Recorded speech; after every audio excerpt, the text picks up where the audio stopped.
The security desk was bathed in the cold, sterile light of monitors. Jacob sat alone, his eyes locked on the array of screens displaying different sections of the massive corporate building.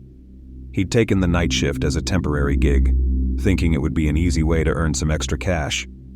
But now, as the clock neared midnight, a growing unease settled in the pit of his stomach. The building was a labyrinth of hallways, offices, and conference rooms. During the day, it bustled with activity, but at night it transformed into a silent, foreboding place. Jacob had always been comfortable in the shadows, but the stillness that surrounded him was unlike anything he'd experienced.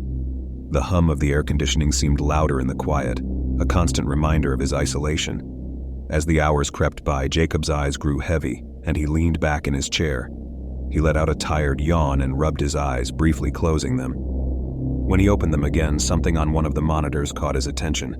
It was a flicker of movement, a shadow that seemed to dart across the screen in one of the dimly lit hallways. He straightened up, squinting at the screen.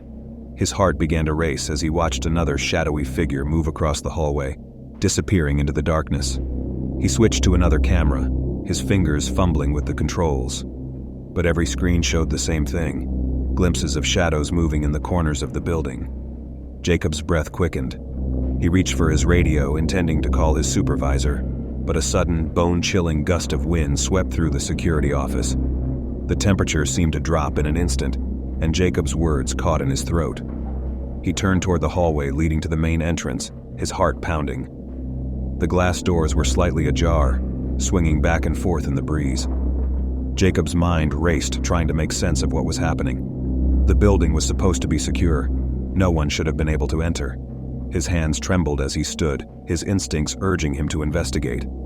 He grabbed the flashlight from his desk and stepped out into the hallway. The corridor stretched ahead, long and dimly lit. The only sound was the echo of his footsteps as he ventured deeper into the building. Each step felt heavier, as if an invisible weight was pressing down on him. As he turned a corner, Jacob's flashlight beam caught something on the wall, a smear of dark, wet marks that seemed to be leading further down the hallway.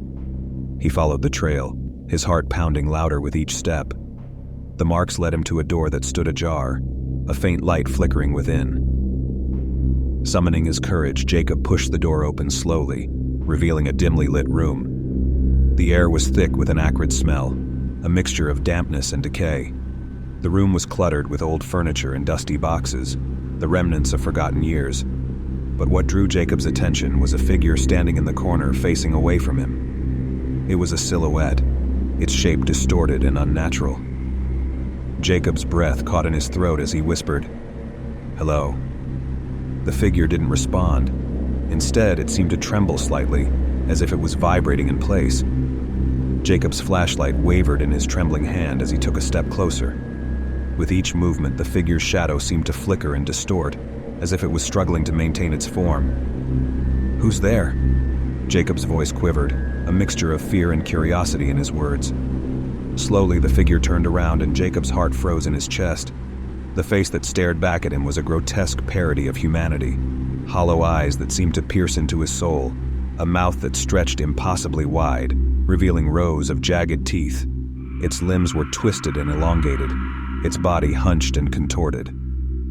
Jacob stumbled back, his flashlight slipping from his hand and clattering to the ground. The figure let out a guttural, unnatural sound that seemed to vibrate through the room. Its movements were jerky, as if it was struggling to navigate the physical world.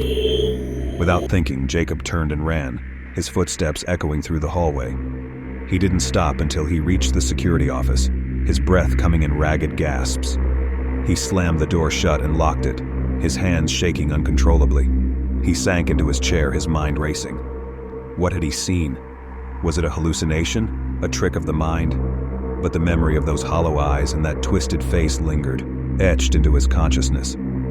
The rest of the night passed in a blur for Jacob, each moment stretching out like an eternity. When dawn finally broke, he stumbled out of the building, his legs weak and his mind haunted by the horrors he had witnessed. He never returned to that job, and he never spoke of what he had seen to anyone. Years later, the building was abandoned, deemed too haunted to be used again. Rumors of the Watcher in the night circulated among locals, a cautionary tale for those who dared to enter the dark corridors. And in the silence of the night, When the wind howled through the empty halls, the twisted figure still lurked, its hollow eyes and unnatural form forever etched into the building's forgotten corners.